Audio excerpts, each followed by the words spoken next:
কেউ যখন আমাকে প্রশ্ন করে, তোমার হাজব্যান্ড কী করেন, গর্বে অহংকারে মনের ভেতর থেকে বেরিয়ে আসে এক অনাবিল আনন্দ। আমি এক সীমান্তরক্ষীর স্ত্রী। আমার স্বামী একজন বীর সৈনিক, যার জীবনের ব্রতটাই মৃত্যুকে পণ করে। ভারত মায়ের রক্ষার দায়িত্ব যার কাঁধে, ভারত মায়ের কোটি কোটি সন্তানের ভালো থাকার দায়িত্ব যার কাঁধে। শীতের হাড় কাঁপানো ঠান্ডায় যখন আমরা বাড়িতে রুম হিটার চালাই, আমার মনের রাজা তখন প্রচণ্ড তুষার ঝড়ে লক্ষ্য স্থির রেখে বন্দুক কাঁধে সীমান্ত পাহারায়। শীত গ্রীষ্ম বর্ষা বারে বারে আসে যায়, ওই মানুষটার দায়িত্ব থাকবে একই রকম, অপরিবর্তিত। এভাবেই কাটলো বিয়ের 2 বছর। 3 বার এসেছিল, হাতে গোনা কটা দিনই বা ছিল। একদিন গভীর রাতে ফোনটা বেজে উঠল। ফোনের ওপার থেকে প্রাণোচ্ছল একটা হাসি। বলল, আমি কদিন পরেই বাড়িতে আসছি, বদলি হয়েছে, তাই জয়েন্টের আগেই দেখা করতে আসছে।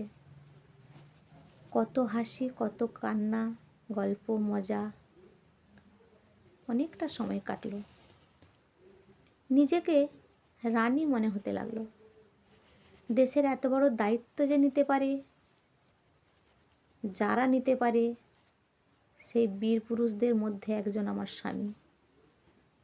আমি তার স্ত্রী, অতি ভাগ্যবতী। দুজনার খুনসুটি এভাবেই চলতে লাগলো। তারপর হঠাৎ একটা আর্তনাদ, কিছুটা গোঙানি, কয়েকটা ভারী বুটের আওয়াজ।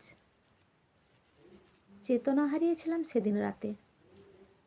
অনেকগুলো ঘন্টা কেটেছে, 2 দিন 2 রাত।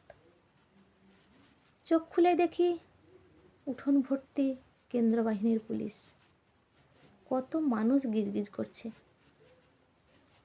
জাতীয় পতাকায় মোড়া আমার বীর পুরুষ উঠানের মাঝে মধ্যমণি হয়ে শুয়ে আছে। পতাকায় আরও একটা রং দেখলাম, সেটা লাল, আমার সিঁদুরের রং। সঙ্গে নিয়েই চলে গেল। ভেঙে আসছিল বুকটা। শূন্যের দিকে তাকালাম, দেখলাম সুভাষিত সাদা ফুলের রথ। ভারত মায়ের কোলে বসে আছে আমার বীর পুরুষ। আমার দিকে তাকিয়ে হাতটা নাড়ালো, বলল, চললাম, তোমার চেতনার অপেক্ষাতেই ছিলাম।